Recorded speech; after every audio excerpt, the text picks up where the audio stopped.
since there is a good chance that the cultural knowledge of Hyperborea and Atlantis was obliterated, at least its last remnants, in very recent time, then what about living survivors?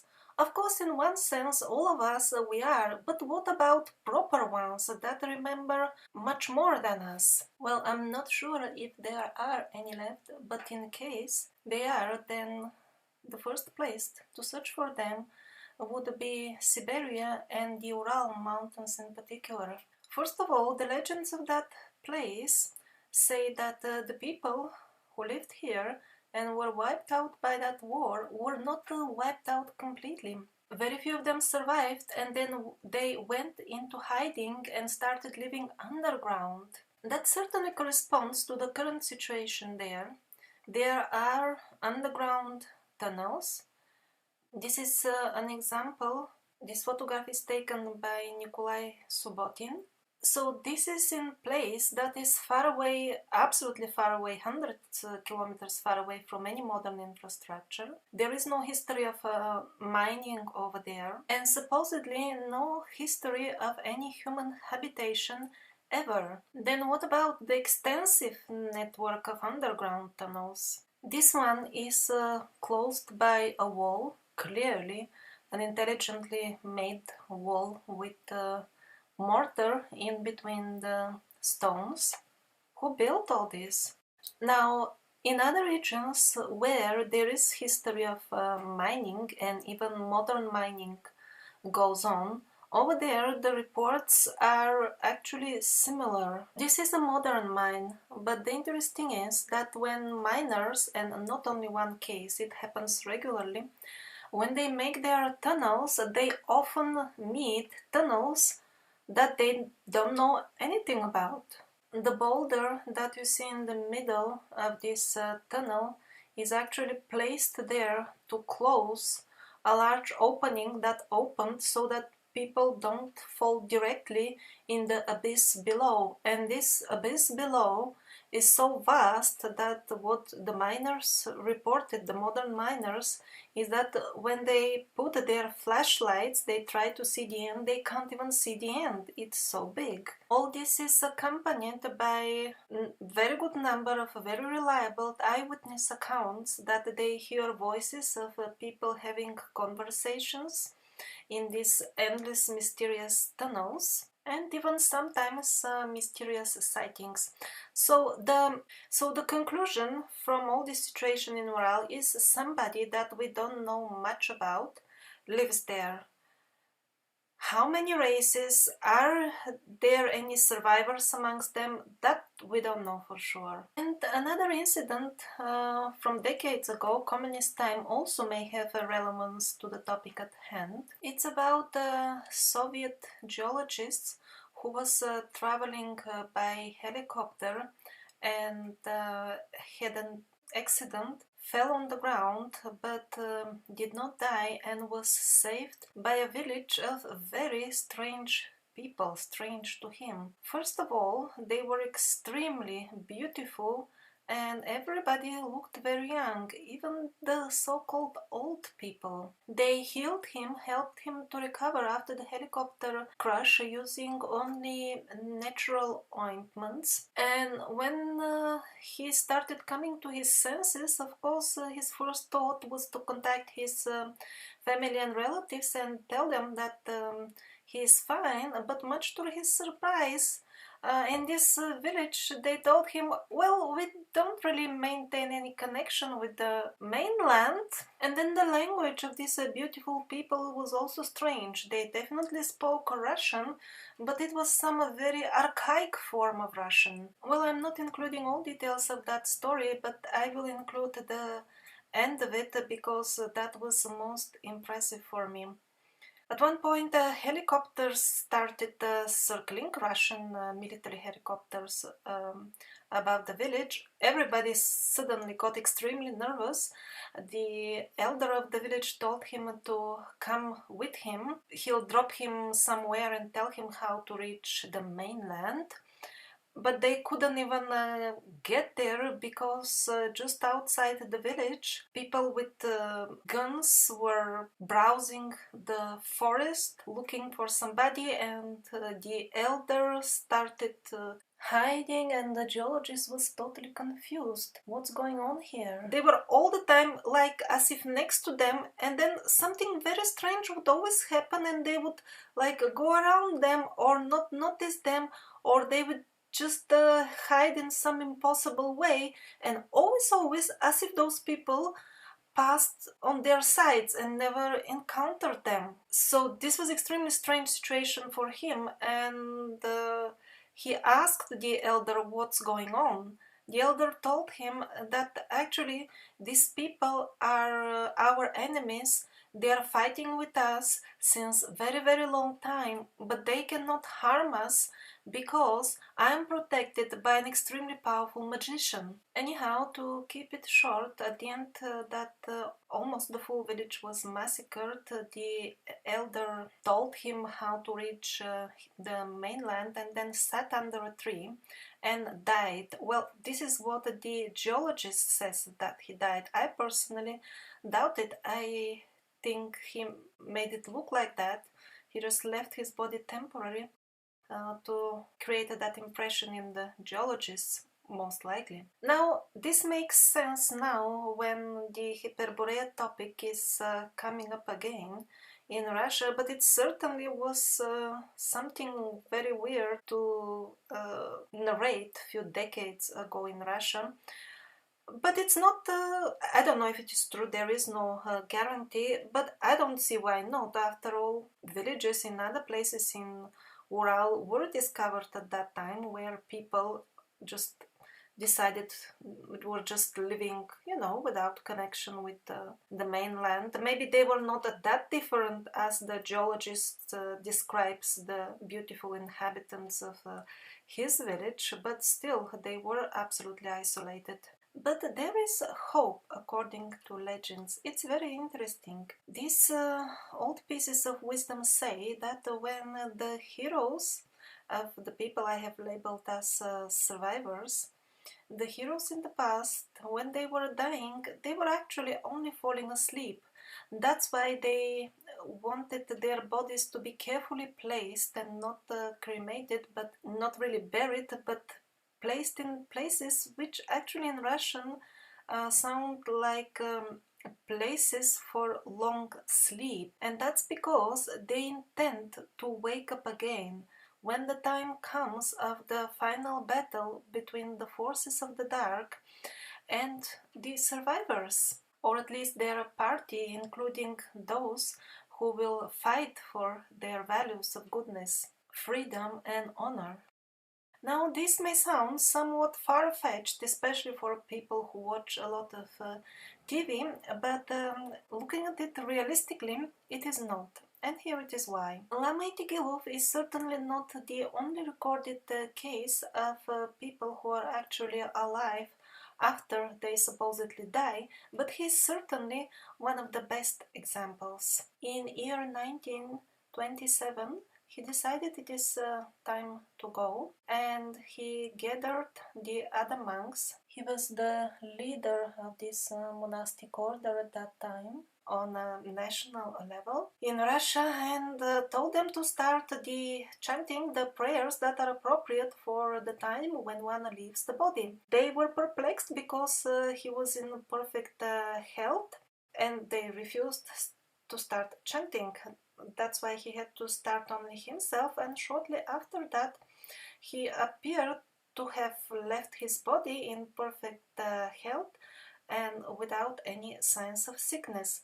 He also left instructions that in a certain year he has to be reinstated again, and that happened in 2002. The monks unearthed his body, which was extremely well preserved after spending all this time buried in this box, and according to his instructions placed him in the temple He left those instructions because he knew about the coming earth changes, and he said that he wants to be present at that time and help people during this transition. He left his body exactly before the start of the communist repression against religion in that region. And because he knew the future, he also requested to be reinstated again in the future when those repressions would be over and the year was correct.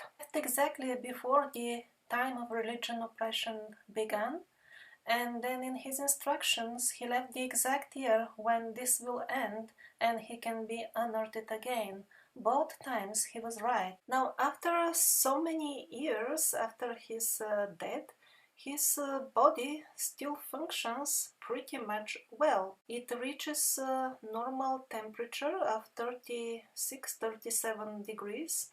It perspires when it's hot, so they have to change his clothing often. And a couple of years ago, tests were carried on his body by the hospital team in the city. They tested his nails, hair, blood, skin, and everything was pointing towards samples taken from a living person and not a dead one. The Lama also left behind himself a tremendously valuable heritage of volumes of writings, including predictions, which unfortunately are not yet published, not available to the public. But don't worry, we have a full record of the boyfriends of all pop singer stars with horns on their heads, so it is not a big problem. And I remember something else along these lines. I heard it from the remarkable Indian yogi Shailendra Sharma. So he was saying that in extreme antiquity, when the civilization was still advanced, cremation was the normal thing to do after one dies. And mummification or burial practices or any other method of preserving the body to some extent would be done only in cases when the person plans to use his body after his departure. And of course, one knows what is he doing, has the skills to do it. So gradually, as people degraded, they started imitating those burial practices and started burying people, even such people who don't know how to use their bodies after departure, just to show respect to them or naively expect that they will be able to use their bodies after departure, although they don't know how to do it. In other words, simply imitating the ritual without understanding its practical meaning.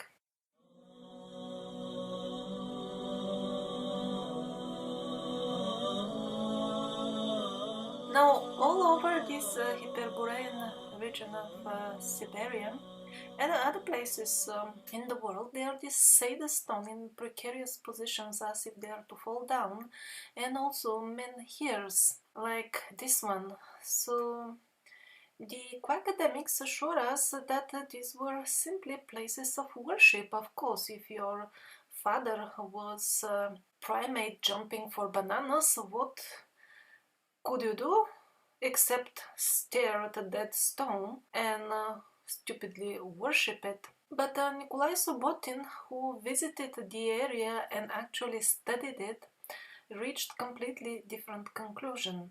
He thinks that especially the menhirs are simply road signs, so to say. They are not idols for worship.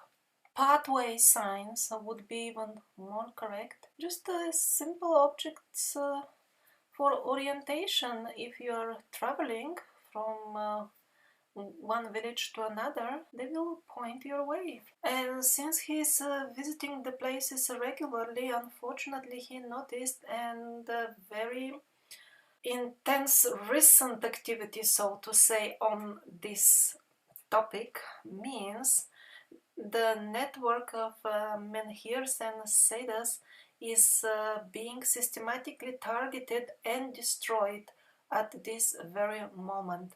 This is not some vandalism done by drunk boys. This is somebody who really goes in the fields, knows where are these things, searches for them, it's not easy to find them, and destroys them. So some of these sadas and menhirs could be still road pointers for the races that currently inhabit the region. Why not?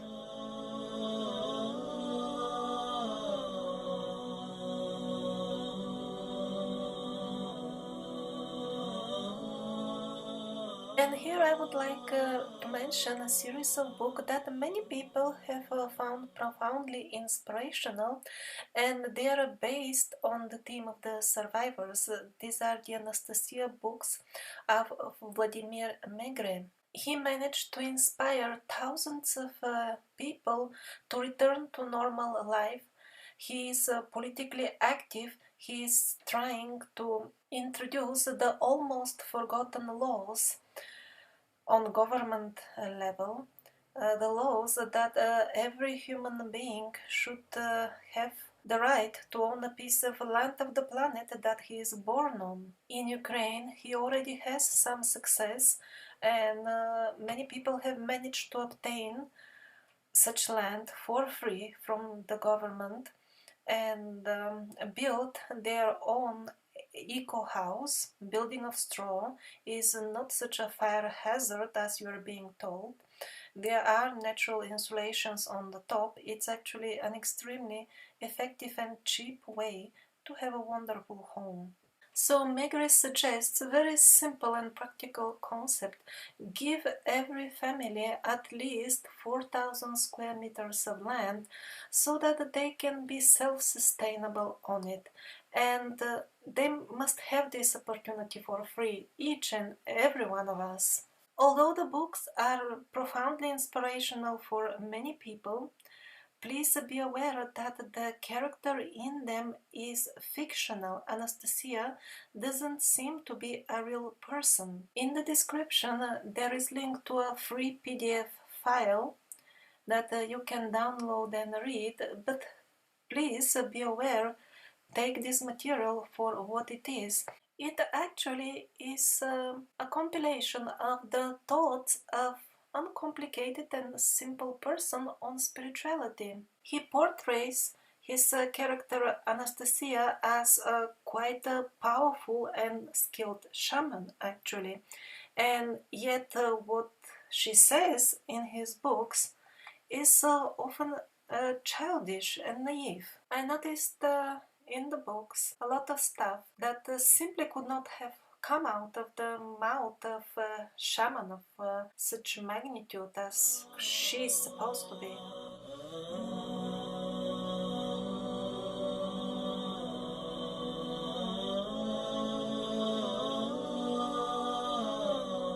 Now, certain groups of people in this, especially this Siberian region, not exclusively though, decided that after all it is not a good idea to accept this new paradigm of life that was forced upon the society by the parasites in the form of perverted Christianity and so on.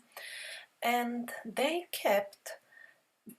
stuck more to their tradition. They're called staroverai или старообрядцы in Russian, which could be translated as old faithers, people of the old faith.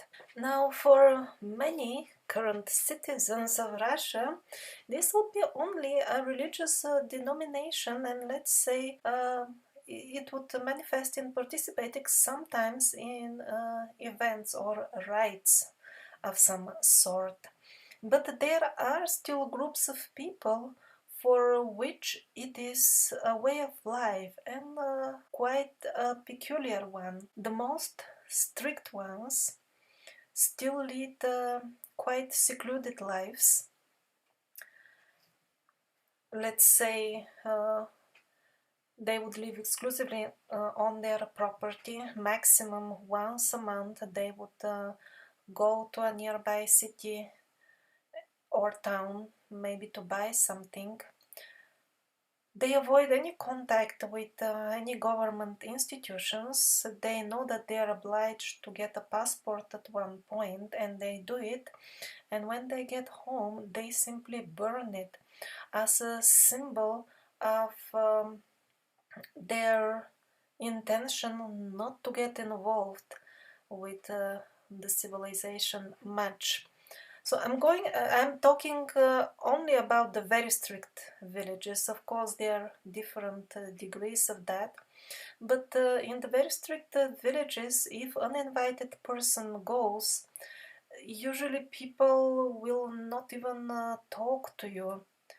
They would silently continue their agricultural pursuits in their gardens, but they will not be willing to share things with you. So possibly they could be a valuable source of genuine historic information. For example, they still use the old calendar, according to which the region has more than 7,000 years of history, because that's the age of calendar they're using. But since they're not willing to speak much, we don't really know.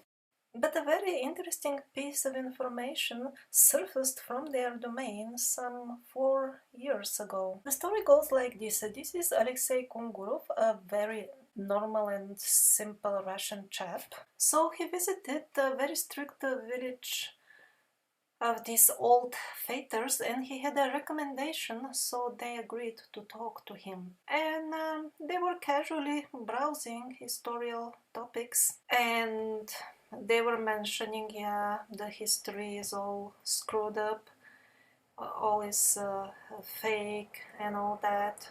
Both parties in the conversation, they knew that. And then the old fathers mentioned, by the way, yeah, and that war 200 years ago, they killed, I forgot the exact number of, was it 32 million people? They bombed us with nuclear weapons. What? Said Alexei Kungurov. 200 years ago there was a nuclear war, and it killed millions of people belonging to the old faith. Well, this is crazy, he thought. This simply cannot be. I mean, people can forget, but they cannot forget that much.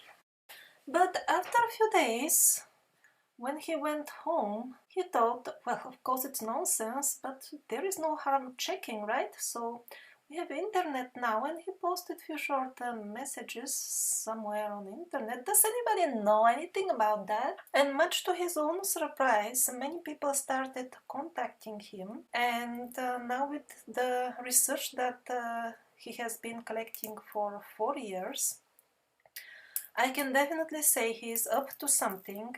I definitely can't guarantee that all the scenarios he's proposing are correct. Some of them could be partially correct, but anyway, in the description I have left a link to one of his videos where he measures the actual radiation level on one of the craters, so to say, that resemble exactly the aftermath of a nuclear or left by similar weapon explosion, maybe not exactly nuclear. Basically, he found many such craters, especially in Siberia, last place where Tartaria was alive.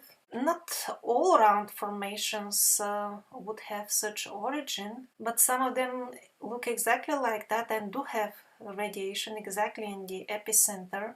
Others don't, but even Hiroshima and Nagasaki don't have any extreme radiation levels nowadays. They are currently populated, so it's normal. Radiation disappears with time rather quickly. And this, by the way, is a possible explanation for the very young forests in the region. Do you remember that all the forests are some 200 years old, and on the periphery where the forest did not get destroyed, at that time it shows there were some strange years because the circles of the trees that survived that are very strange in that time. So also connecting all this with the remote viewing results that I mentioned in the previous episode, it is possible that the climate 200 years ago and before that was cold in Siberia and windy, but not covered with ice. And this ice that we have now is actually nuclear winter as a result of such possible bombing. And then the nuclear tests that we have been carrying out with the hardworking people, with our taxes and funding them, those could have contributed, because it's really a great amount of such nuclear tests and explosions. They could have contributed to extending that nuclear winter. And now this testing has somewhat subsided, I hope. So this warming of the climate could be simply getting back to normal. All this certainly sounded extremely weird to me when I heard about it a year ago, but not anymore. After all, we had a known strange weapon-like action in Moscow in that time period. Also in the previous episode, we saw the fire tornadoes in America caused by drafts, believe it or not. So all this doesn't make it look so strange anymore, actually. Well, it could be partially true as well. For example, in the remote viewing results from Arvari, probablefuture.com, they said that there was a dense population, but it was destroyed by violent hurricanes, and also there was a visual of a comet. Well, God knows what kind of comet was that and what kind of tornadoes. Maybe those were the fire nuclear tornadoes, like the ones in America tossing a train hundreds of meters away. And also, it seems many people have found craters with radiation in the middle. I guess the official explanation they always give is nuclear waste. Okay, I understand somebody could have dumped nuclear waste anywhere, but what? Were they also digging circles around with diameter a kilometer sometimes, or even more? I doubt they have been digging that. Well, these are the plus points of his hypothesis. The minus is the manner in which Kungurov presents his research. I have heard a lot from him. He really looks like an honest person, which is, I think, the most important quality. But on the other side, he tends to get carried away, to quickly assume things. He is unable to present often his research in a easy to listen fashion. So that is why I exercise caution in accepting his hypothesis.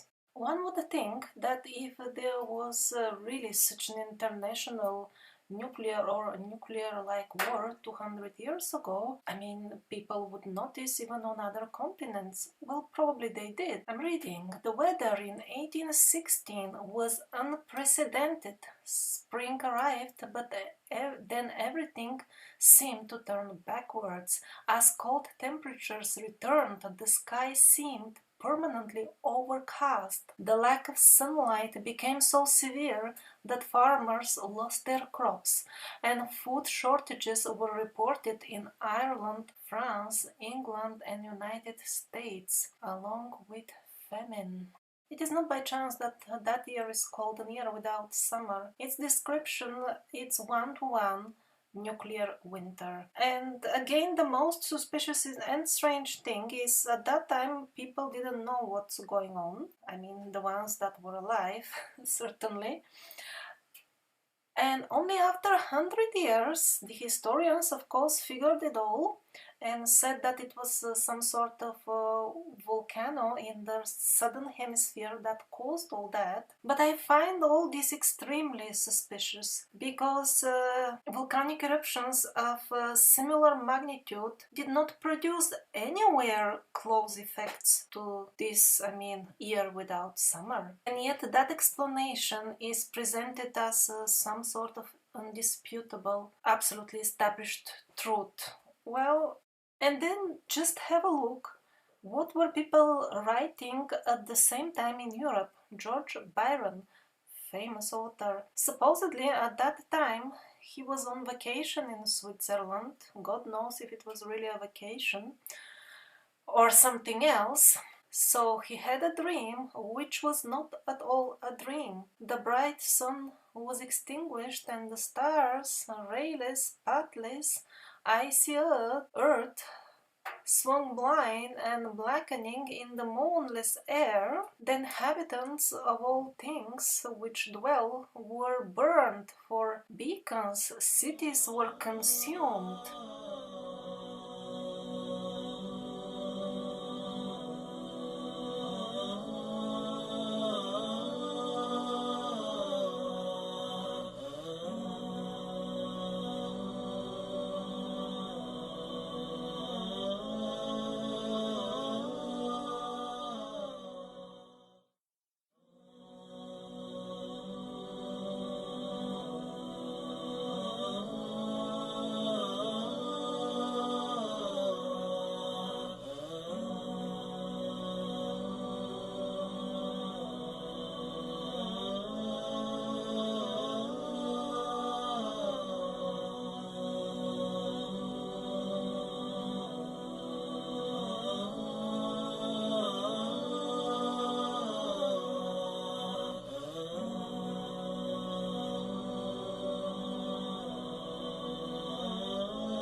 Now this could have something to do with possible events 200 years ago, but it could be misplaced because we know that the dates of the medieval history are pretty much confused, but also they may be connected with other space battles. Medieval people witnessed many of those, most famous one being of course the Nuremberg, when the full population had plenty of time to watch real space wars of spacecrafts above their heads.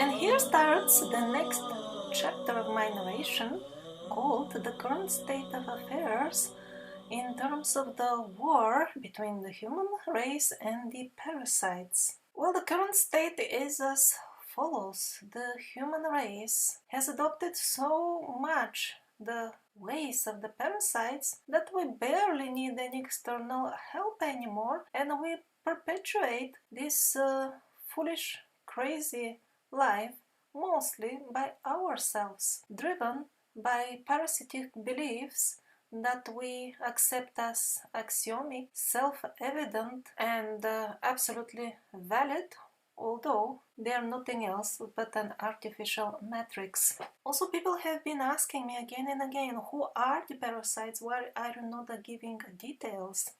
Well, I'm not giving details because there is plenty of work published by others already. The best one you can find online. Just type in any search engine the words "revelations from an EU official." EU means European Union. And now I'm so extremely excited to announce an award that I want to give to the topmost contributor to my educational mission. And first place, please applaud the winner. It is NASA and the full project of the International Space Station. who produced hairdos worth billions.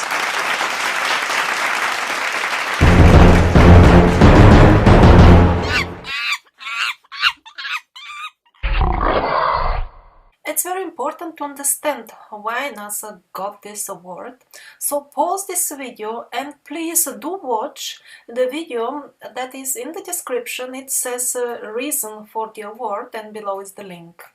Now, when I first watched this footage, at that time I was assuming that this is really filmed in space, and that's why I found it very odd that she had put a styling gel, or I don't know what exactly she has done to fix her hair in this weird position. So I noted that, but just for a second I thought, well, it must be some sort of silly, yet another ugly fashion. Maybe she tries, to look something like Medusa.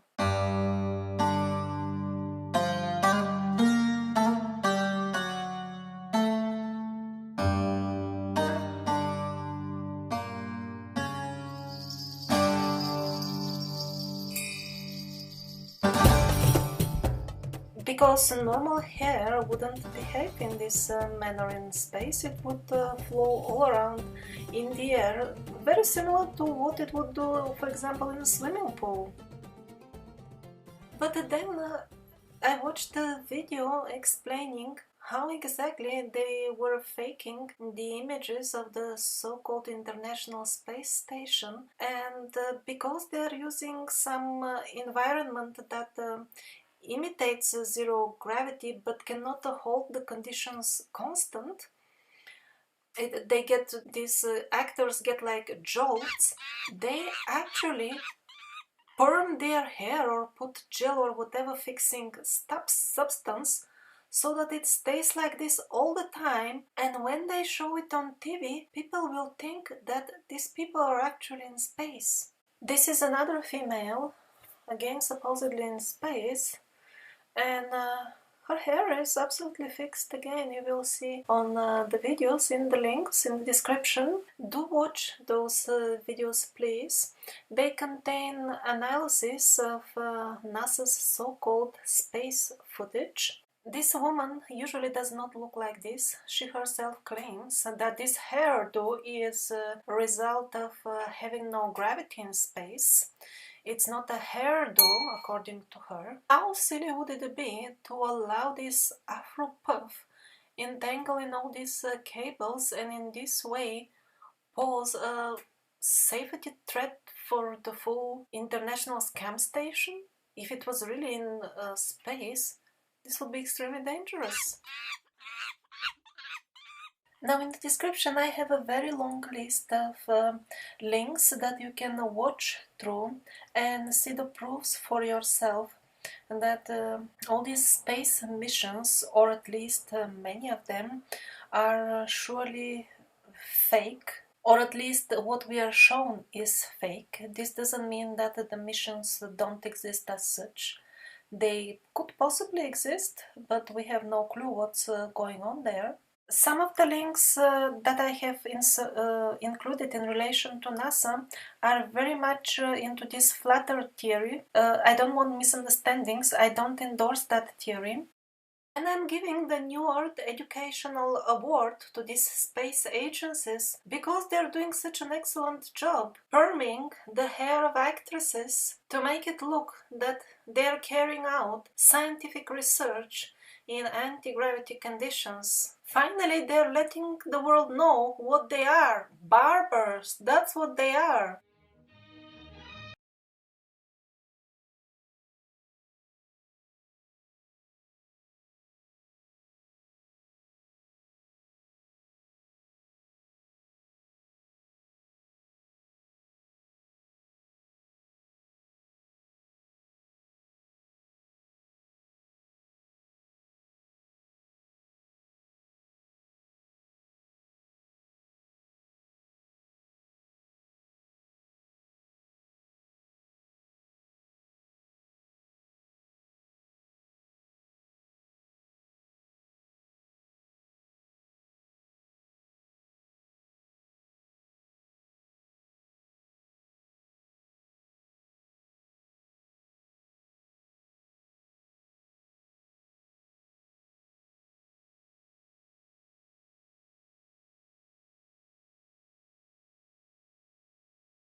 This is sick, this is so cheap. How long do you want to continue to live in the imaginary matrix of the barbers?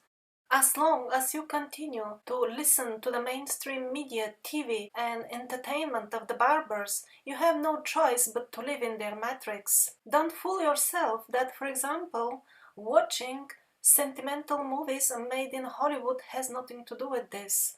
It has everything to do with this. Even if you think that there is no science mentioned in the movie anywhere, so it is safe, it is pure feelings or something like that, emotions, it doesn't work that way. Also, your emotions are being programmed by the barber artificial cruel matrix. Humans can get scammed on such a grand scale to participate in senseless wars from which they gain nothing, simply because since childhood they are exposed to such scenes on TV. If they were brought up like real humans, with the idea that when somebody else in the neighboring country has a problem, that is only a reason to go and help him. It is not a reason to go and start bombing innocent people. And as far as the scientific academic department of the Barber matrix, that is not limited to history only. Equally affected areas, means absolutely rotten, are physics, medicine, anthropology, psychology, economics, and many others. If you wish to live out of the matrix of the barbers, first of all, you have to sever your connection with their mass media. Get your information of what's going on around from the alternative media, although that is also very heavily infiltrated by barbers, and it will be even more so in future. And although many of us still don't know what to do with their freedom, means they're completely disillusioned with the barbers, they don't believe them even a word, but still continue to act according to belief system that they assume is natural, just because, simply because, most of the people still live according to it. This will go away gradually as we come back to our senses. We'll gain our capability to distinguish between the lies and the truth. And meanwhile, I will tell you how to distinguish between alternative media that wants to uplift humanity and alternative media that is just barbers dressed in New World outfits. If somebody is showing you a practical way how to awaken your dormant magical powers that are inbuilt in your human form, and is showing you how you can practically model your destiny instead of telling you to believe any sort of books just because they're this or that, or teachings. He is your true benefactor. The dressed up barber will tell you to go and fight for establishing the divine rule of this and that order of angels and galactic federations of goodness. And you have to believe him because he comes from the highest realms. Just believing. Dressed up a barber will also scare you of high-tech, all-powerful aliens who can take full control of your mind and control you from distance, and you have no independence and you have no access to divine spiritual activities because they have blocked it with some whatever way. It is essential to understand and remember that anybody who is talking to you about fighting for establishing any type of central ruling power is taking you for a ride.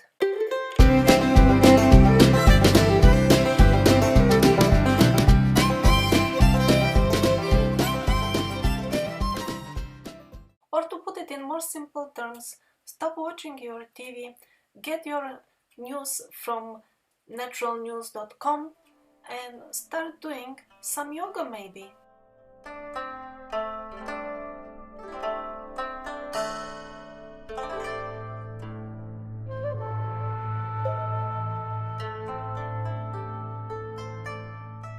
And for those who wish to remain and live within the belief system of the hairdressers, there are sweet perks. You can print your own driving license for satellite.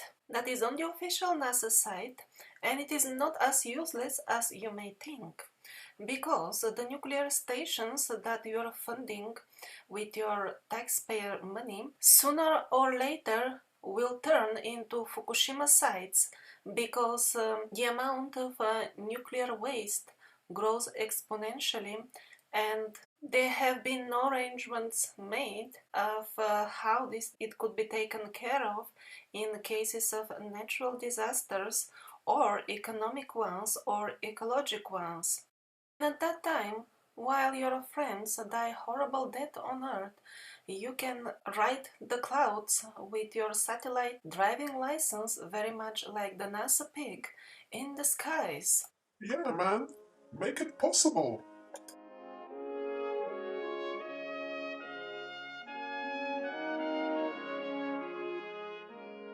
You're waiting for a bearded man, dangerous bearded man from the other side of the world to come and nuke you, but the solution is already here. You have built the nuclear power stations with your own money already, so what are you looking for?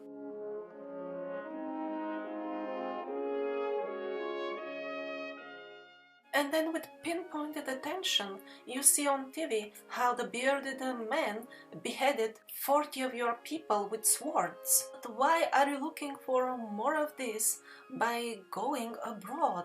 It's already happening in even much more cruel fashion in your own country, in the hospitals. And by the way, the physical pain, the physical torture inflicted by the vaccines upon people cannot compare with the momentarily pain of being beheaded by sword. In case of the vaccines, the death is slower and much more painful. But all this nonsense is going to gradually disappear as people become more self-aware. It cannot happen suddenly. There is no revolution that can help. Even if the centrally governed parasitic rule is removed, the relief that people will experience will not be much because they will continue to act in the old belief system, thinking that nothing else can exist. The gradual transition to the new paradigm, to the divine belief system, has already begun in some parts of the world more actively than in others. Edgar Cayce predicted that the new paradigm of light will start spreading from Russia, but not Russia as a country. Specifically mentioned that he is not talking about the government of Russia. And now I want to show you a few practical examples that make me think that this is happening already.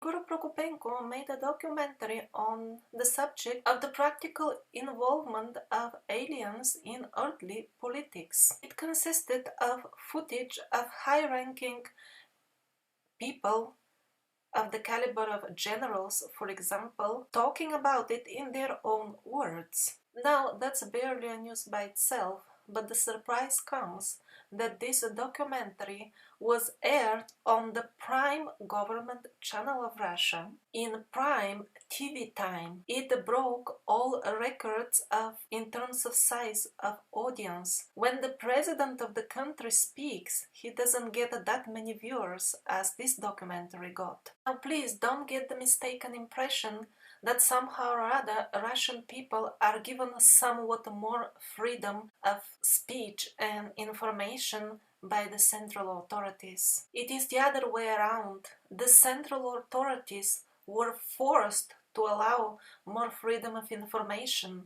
How exactly?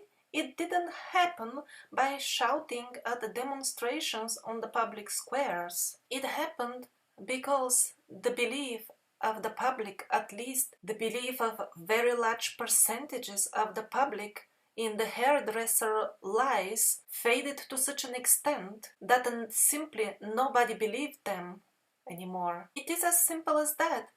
Nobody was believing the hairdresser lies anymore, so there was no need to broadcast them. There were no viewers for that. People refused to function in that stage reality portrayed by the hairdresser lies. In many other countries, still, large portions of the population continue to imagine that the governments have at least some shame and are doing at least a little bit to benefit the public, and believe that governments are elected by the public, and because there are still people who buy it, they produce TV and radio shows anchoring people even stronger in that fake reality. Unfortunately, people are getting even beheaded to produce more dramatic and emotional video footage for that staged reality.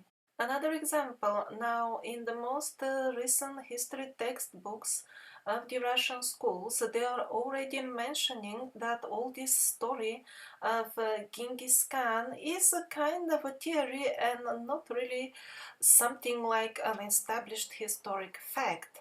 Why? Well, because people educated themselves with the help of the alternative media, and simply even the children know that these are total lies, so they had to change the textbooks to have some credibility at least.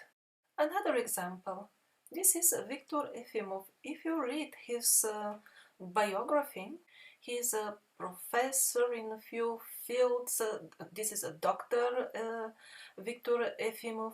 He has been on high-ranking government positions since communist times and still is. And then just listen, what kind of statements is he making in public?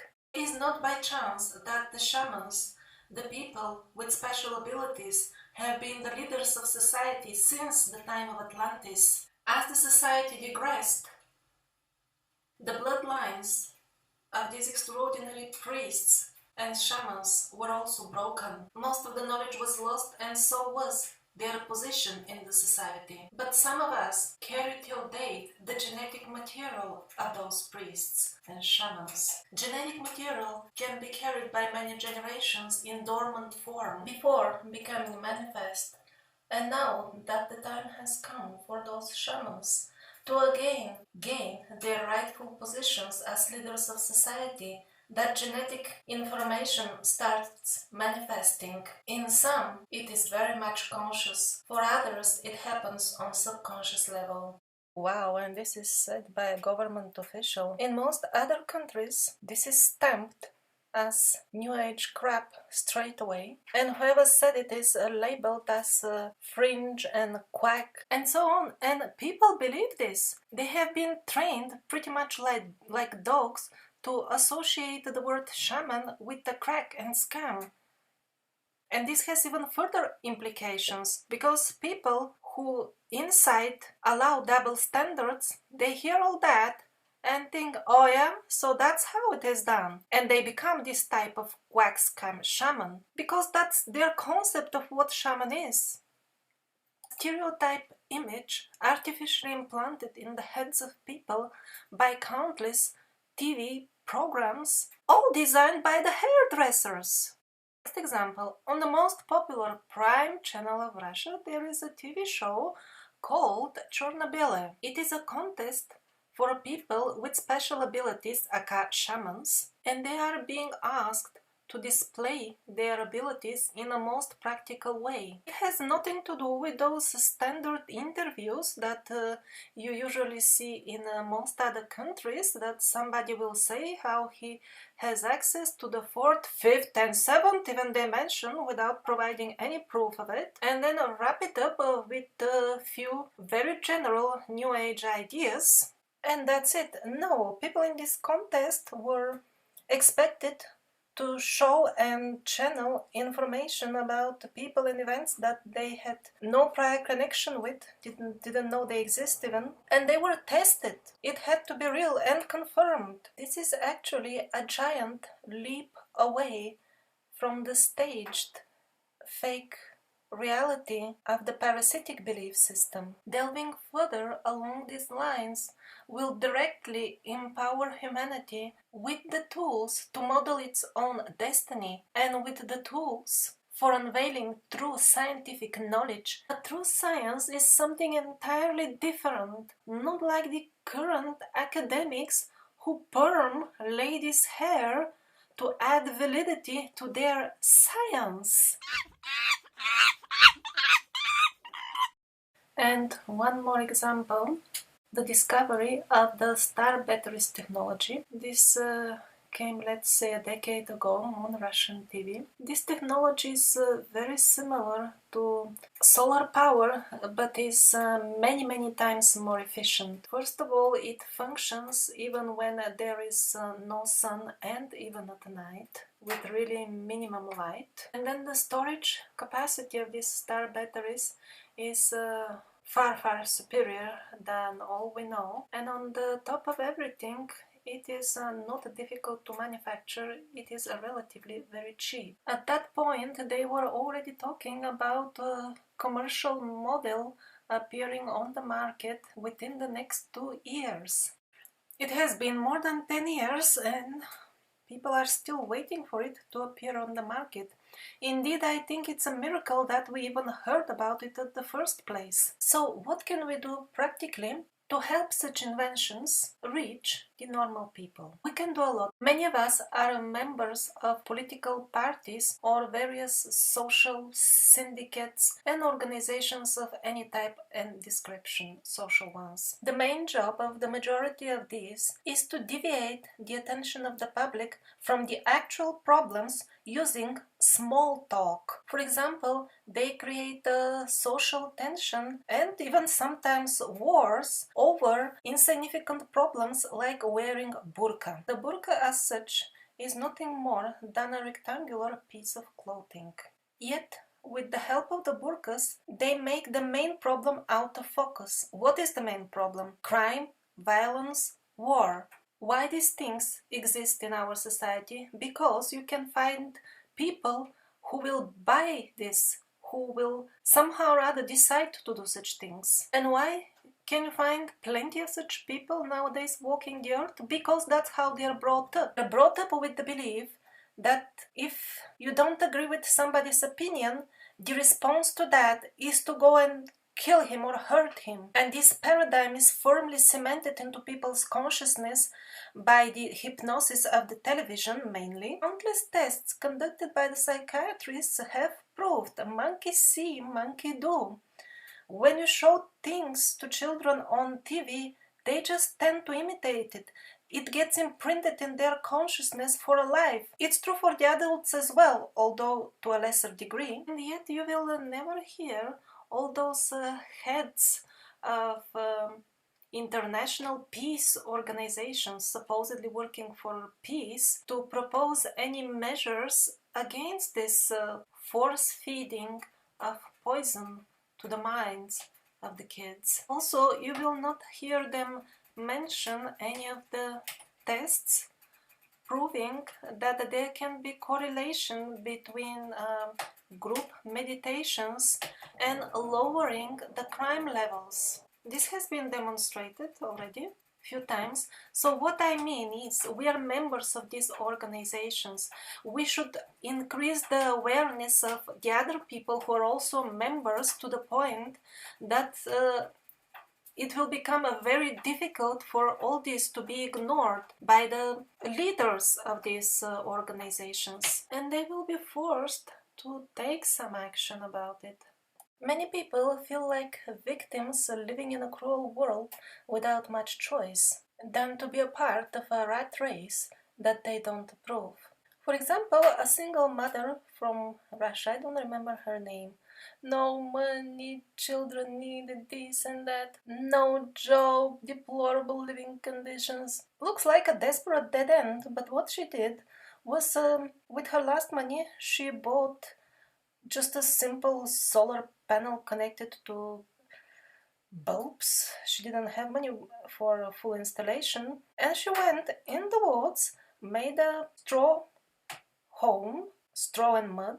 This is not her actual home. That was hers was somewhat simpler, but yet very cozy, with lovely tribal feeling to it. So she lives very well now. She eats much better food than anybody in the city. She schools her all own children, making them real humans. She's got a spacious property with amazing views. And she's got amazing friends because that forest has other similarly minded people living here and there. And by the way, the first wave of such settlers They were especially inspired by the Anastasia books. They were kind of hippie type, new age people. But then the second wave came, and those were the type of people that get the label of intellectuals attached to them. Or these solar cars, what's written here? Future energies. How can this be future energies if the commercial models are ready for manufacturing since so many years?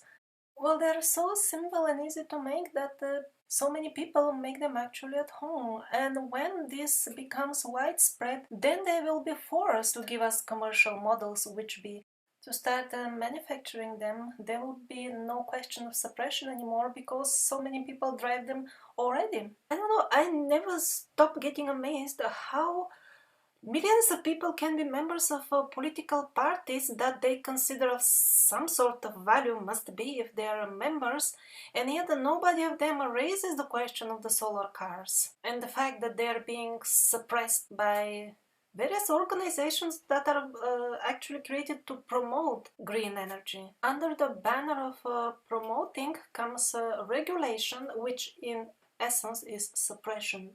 And now a few words about the resin incense that has been used throughout history, and in the old books we hear that people were getting cured just by the smoke. The shaman would come, smoke you up, and cure you. Well, we have been told by the barbers that this is just a naive belief, nonsense in essence. Now, in a research laboratory in Moscow, they took the oldest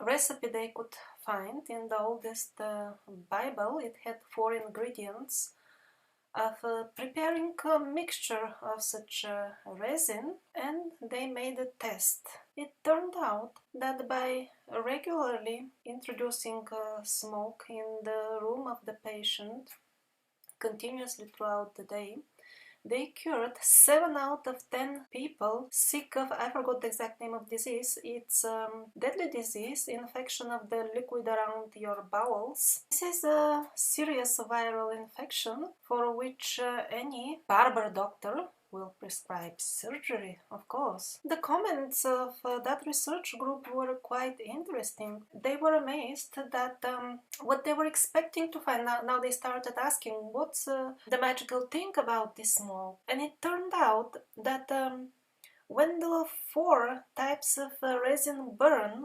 usually they would be expected to produce 4 different type of smoke, which would be mixed, but this was not the case.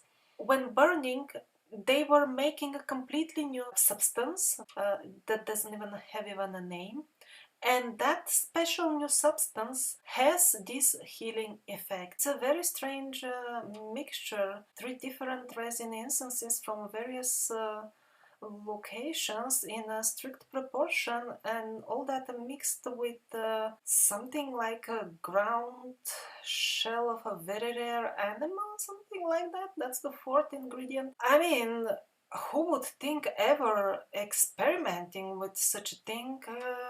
I don't know. Certainly doesn't look like something that could be accidentally discovered by primitive people. Why am I including all this? After all, of course, this was not introduced in the hospitals. What is the practical benefit of this? The practical benefit will come when a big enough percentage of the people become aware that such options exist and start placing the question and pressuring government authorities. Ancient knowledge is not lost. It only stands by and waits for us to implement it. And one last example, illustrating that currently we barely need any external parasitic force. We're perfectly able to perpetuate the parasitic style of existence by ourselves.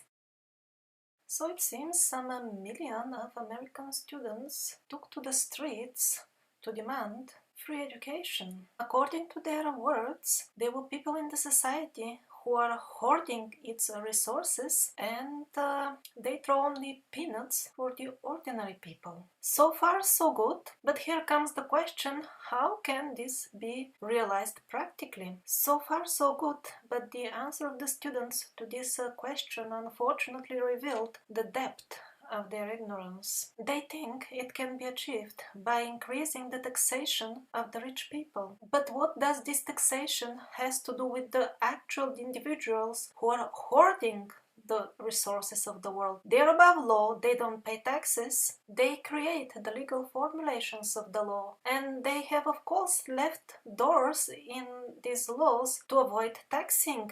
I think even children know this. They do it with offshore accounts, double bookkeeping, donating to charities, so-called charities that are actually parts of their business. This is very well known fact. So the solution proposed by the students not only does not address the very root of the problem, but on the top of that it can make their own future even worse. Because the taxation that they are referring to affects only the honest taxpayers, not the ones that are hoarding the resources on the top. And these honest taxpayers happen to be the last sensible people in America, hardworking, who have managed to still keep their business before being swollen up and its share taken by the market corporations. So these millions of students unfortunately have no clue in what kind of financial environment they spend their life. They do not understand the flow of money,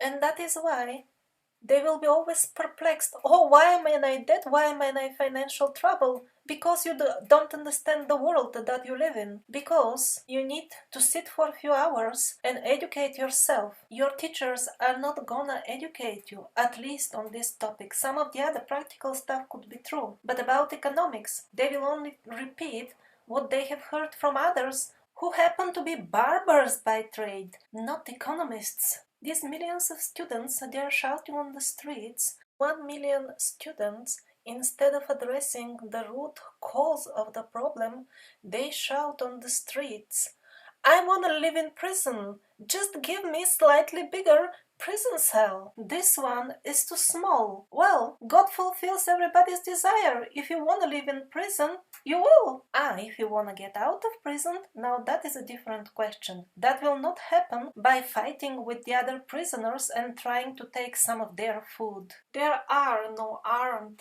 guards keeping you in a miserable prison. The shackles that keep you are your own beliefs. When you start educating yourself, you can just walk out at any time. In the case of the students, they actually do have the power to make changes because there are so many of them. They just spend a couple of hours or a couple of days educating themselves of how the financial world functions. They will find the root cause. The full system is rotten. The full system needs to be changed. It's unfair, it's stupid, it's suicidal. The full thing is designed to feed few parasites on the top. If these students understand what is a fair financial system and what is fair money and present their demands very well formulated, then they will gain many millions of supporters, not only from US, but from all over the world, because the US financial system practically encompasses the world. And all these millions of supporters